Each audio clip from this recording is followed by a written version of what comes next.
Hi guys, welcome back to my channel. इस video में हम लोग इलास्टेशन 13 करेंगे।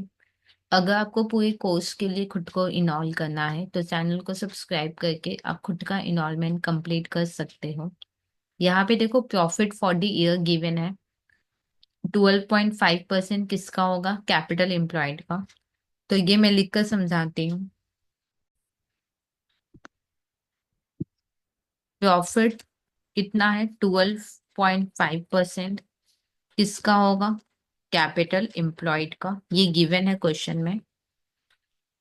फिर आगे देखो, सेल्स गिवन है। Direct material, direct labour, variable overhead given है, हाँ या ना? सेल्स कितना है? 5 लाख। तो यहाँ पे लिखो सेल्स 5 लाख। अच्छा, वेरिएबल कॉस्ट कितना होगा? डायरेक्ट मटेरियल, डायरेक्ट लेबर और वेरिएबल ओवरहेड, इन तीन को प्लस कर लो। वेरिएबल कॉस्ट आ जाएगा 2.5 लाख प्लस 1 लाख प्लस 40। तो वेरिएबल कॉस्ट कितना होगा? 390। सेल्स है 5 लाख, ठीक है। वेरिएबल कॉस्ट होगा 390। तो कंट्रीब्यूशन कितना आएगा? माइनस कर लो। 1,10,000 आएगा कंट्रीब्यूशन। फिर आगे देखो, कैपिटल एम्प्लॉयड कितना है? 4 लाख। कैपिटल एम्प्लॉयड है 4 लाख। अब देखो, कैपिटल एम्प्लॉयड गिवन है तो प्रॉफिट निकल जाएगा कि नहीं? Profit equal to 12.5%। Capital employed कितना था? 4 लाख था। अब क्योंकि कैपिटल एम्प्लॉयड गिवन है तो प्रॉफिट निकाल लेंगे अपने। 4 लाख का 12.5% तो आएगा 50,000 प्रॉफिट, हाँ या ना? अब देखो, कंट्रीब्यूशन पता है, प्रॉफिट पता है, तो फिक्स कॉस्ट निकल जाएगा। तो प्रॉफिट कितना है? 50,000। प्रॉफिट कैसे निकलेगा? Contribution minus fix cost equal to 50। Contribution है 1,10,000 minus fix cost equal to 50। 1,10,000 minus 50। 50 इधर आ गया और फिक्स कॉस्ट इधर आ गया। तो कितना होगा? 60,000। तो फिक्स कॉस्ट हो गया मेरा 60,000, ठीक है। अब देखो आगे क्या लिखा है। सेल्स मैनेजर, एक नया सेल्स मैनेजर है। उसने कंपनी को ज्वाइन किया था अभी, और उसने एस्टिमेट किया है नेक्स्ट ईयर के लिए। नेक्स्ट ईयर के लिए उसने एस्टिमेट किया है कि कंपनी को प्रॉफिट होगा 23%। कैपिटल एम्प्लॉय, ठीक है। एक नया सेल्स मैनेजर आया है। एक नया सेल्स मैनेजर ज्वाइन किया है और उसने एस्टिमेट किया है कि कंपनी को कितना प्रॉफिट होगा। अराउंड 23% कैपिटल एम्प्लॉयड का हो जाएगा, ठीक है या नहीं? फिर देखो क्या लिखा है। प्रोवाइडेड, प्रोवाइडेड मतलब कंडीशन है। कंडीशन क्या है कि वॉल्यूम ऑफ सेल्स इंक्रीज करना होगा 10% से। कंपनी को 23% का प्रॉफिट होगा, लेकिन कुछ कंडीशन है। पहला कंडीशन क्या है कि सेल्स वॉल्यूम इंक्रीज करना होगा। कितने से? 10% से इंक्रीज करना होगा। और क्या कंडीशन है? और साथ ही साथ सेलिंग प्राइस को भी इंक्रीज करना होगा 4% से। सेलिंग प्राइस को भी इंक्रीज करना होगा। साथ ही साथ सेलिंग प्राइस को भी इंक्रीज करना होगा 4% से। और क्या करना होगा? और ओवरऑल कॉस्ट रिडक्शन करना होगा in all the element. In all the element मतलब जितने भी कॉस्ट है, वेरिएबल फिक्स, सारे कॉस्ट अपने को क्या करने होंगे? कम करने होंगे 2% से। क्या लिखा है? ओवरऑल कॉस्ट रिडक्शन, मेरे को कॉस्ट ओवरऑल कम करना होगा 2% से। ओवरऑल कॉस्ट मतलब वेरिएबल फिक्स सारे कॉस्ट को अपने को कम करने होंगे। वेरिएबल कॉस्ट और फिक्स कॉस्ट को क्या करना होगा, कम करना होगा। कितने से कम करना होगा, 2% से, ठीक है। देखो एक नया सेल्स मैनेजर आया है, ये एस्टिमेट कर रहा है कि कंपनी को 23% प्रॉफिट हो जाएगा। कंडीशन क्या है कि सेल्स वॉल्यूम एक इंक्रीज करना होगा, सेलिंग प्राइस इंक्रीज करना होगा, और वेरिएबल कॉस्ट फिक्स कॉस्ट कम करना होगा, तो इतना कंपनी प्रॉफिट अचीव कर लेगी, ठीक है या नहीं। अब देखो आगे क्या लिखा है। अब मेरे को यहाँ पे फाइंड आउट करना है by computing in detail. Detail में मेरे को कंप्यूट करना है क्या, cost of profit next year का कॉस्ट और प्रॉफिट पता करना है। Whether the proposal of sales manager can be adopted, क्या हम लोग सेल्स मैनेजर का बात माने कि नहीं माने। सेल्स मैनेजर बोला ना कि 23% प्रॉफिट हो जाएगा अगर आप ये करोगे, तो बोला है कि क्या मेरे को ये सब चीज करना चाहिए कि नहीं करना चाहिए। तो यहाँ पे पहले फॉर द ईयर का अपने लोग बनाएंगे इनकम स्टेटमेंट, और फिर एक नेक्स्ट ईयर का बनाएंगे, ठीक है। तो एक पर्टिकुलर होगा करेंट ईयर और नेक्स्ट ईयर का, ठीक है या नहीं। तो यहाँ पे लिखो सेल्स, पहले करेंट ईयर को कंप्लीट करो।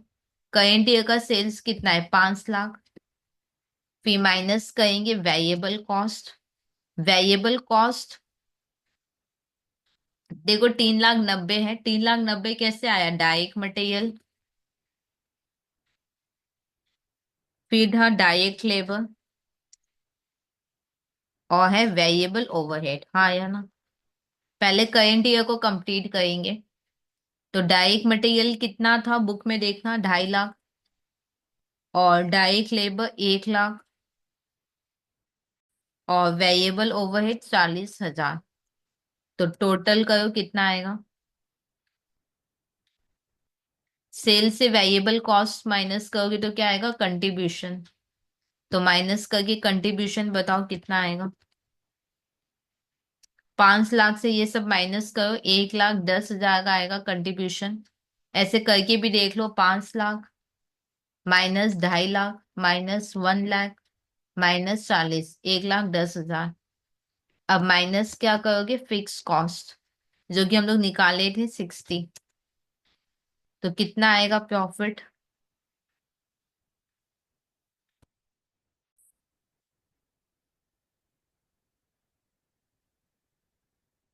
प्रॉफिट आएगा अपने को 50,000, ठीक है। ये करेंट ईयर का कहानी है। अब नेक्स्ट ईयर में आओ, नेक्स्ट ईयर में कितना सेल होगा। नेक्स्ट ईयर में कितना सेल होगा, देखो सेल्स वॉल्यूम ना इंक्रीज कर देंगे हम लोग। तो देखो 5 लाख तो हम लोग सेल करेंगे, हाँ या ना। अब क्योंकि सेल्स वॉल्यूम 10% से इंक्रीज कर देंगे हम लोग, तो सेल्स क्या हो जाएगा, इंक्रीज हो जाएगा 10% से। तो फिर 1.1 हो जाएगा, इसमें कोई प्रॉब्लम। देखो नॉर्मली 1.1 भी ले सकते हो, नहीं तो 110% ले लो, ठीक है या नहीं। एक बार मैं फिर बताती हूँ, ध्यान से समझो। नेक्स्ट ईयर का सेल क्या होगा, 5 लाख तो होगा ही।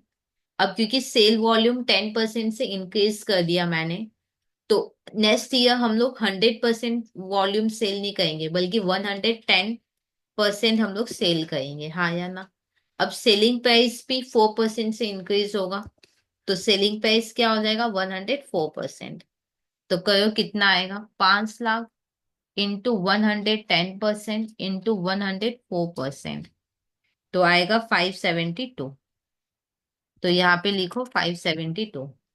अब डाइग मटेरियल कितना होगा, डाइग मटेरियल 250 है।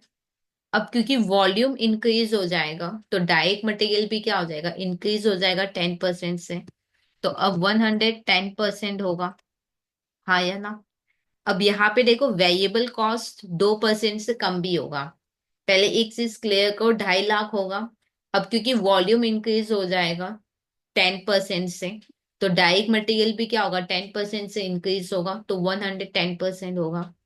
अब वेरिएबल कॉस्ट 2% से कम होगा, तो अब कितना हो जाएगा, 98%। तो इनटू करेंगे 98%, तो कितना होगा देखो, 2.5 लाख इंटू 110% इंटू 98%, 269,500। अब ऐसे डायरेक्ट लेबर का करेंगे। 1 लाख। अब क्योंकि वॉल्यूम 10% से ज्यादा होगा, तो डायरेक्ट लेबर भी क्या होगा, 10% ज्यादा लगेगा, तो 110%। अब क्या है कि वेरिएबल कॉस्ट 2% से कम हो जाएगा, तो कितना कॉस्ट होगा, 98%, तो into 98%। 1 lakh into 110% into 98%, 107,800। Variable overhead 40,000 है। अब क्योंकि वॉल्यूम बढ़ जाएगा तो वेरिएबल ओवरहेड भी बढ़ जाएगा। वॉल्यूम 10% से इंक्रीज होगा तो वेरिएबल ओवरहेड भी 10% से इंक्रीज होगा, तो 110% होगा। अब वेरिएबल कॉस्ट देखो 2% से कम होगा, तो वेरिएबल ओवरहेड भी 2% से कम होगा, तो 98% होगा, तो इंटू 98%,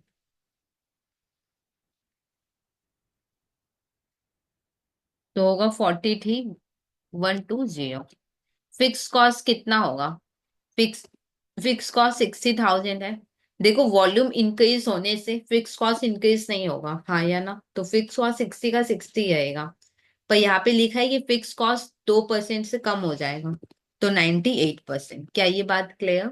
वॉल्यूम इंक्रीज होने से फिक्स कॉस्ट इंक्रीज नहीं होता है, तो 110% नहीं करना है। पर हाँ फिक्स कॉस्ट 2% से कम होगा तो इंटू 98% करेंगे, तो 60,000 का 98%, 58,800। इधर कंट्रीब्यूशन कितना आएगा देखते हैं। सेल से ये सारे वेरिएबल कॉस्ट माइनस कर लो तो निकल जाएगा।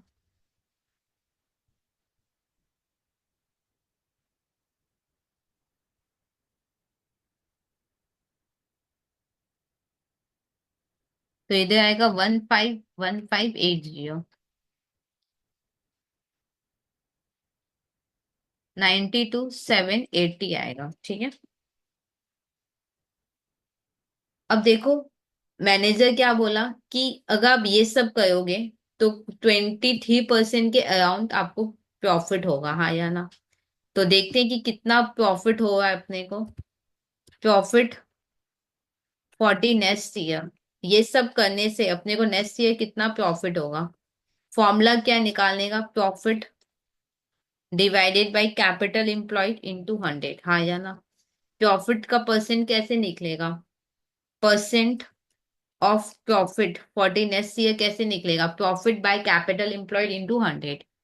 तो कितना होगा, 92,780। कैपिटल एम्प्लॉयड वही 4 लाख ही होगा, into 100।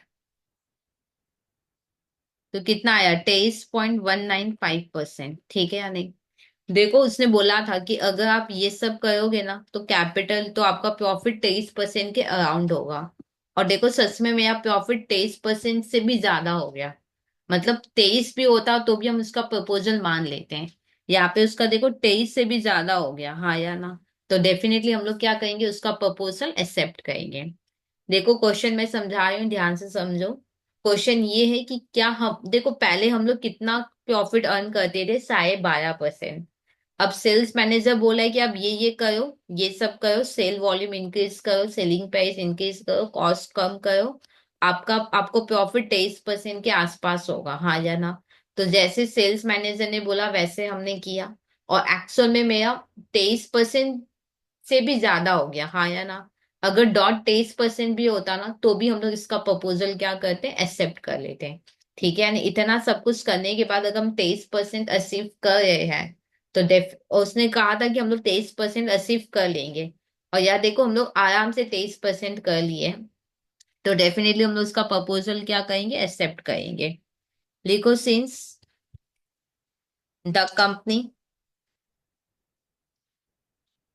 Can achieve 23% of capital employed in next year, so the proposal of sales manager should be adopted, ठीक है या नहीं। देखो यहाँ पे मैंने क्या लिखा कि सेल्स मैनेजर जैसा बोले अगर वैसे करोगे तो आराम से 23% अपने को मिल जाएगा, इनफैक्ट 23 से ज्यादा ही मिलेगा। तो क्योंकि कंपनी 23% अचीव कर लेगा, तो फिर कंपनी डेफिनेटली सेल्स मैनेजर का बात मान लेगा। यहाँ पे क्वेश्चन ये था कि सेल्स मैनेजर बोला है कि 23% का हम आपको प्रॉफिट करवा देंगे, आपको ये करना होगा। तो हमने ये किया जो सेल्स मैनेजर बोल रहा है। और देखो ये करने के बाद मेरे को आराम से 23% हो गया, बल्कि उससे ज्यादा ही हो गया। तो क्योंकि उसने जो बोला 23% वो आराम से हो गया है, तो हम डेफिनेटली उसका प्रपोजल एक्सेप्ट करेंगे। ठीक है, यही कॉन्सेप्ट है। तो ये सम हुआ कंप्लीट। कोई डाउट है जाए कमेंट सेक्शन में लिख सकते हो। और अगर अभी तक खुद को इनरोल नहीं किया तो प्लीज चैनल को सब्सक्राइब करके आप खुद का इनरोलमेंट कंप्लीट कर सकते हो।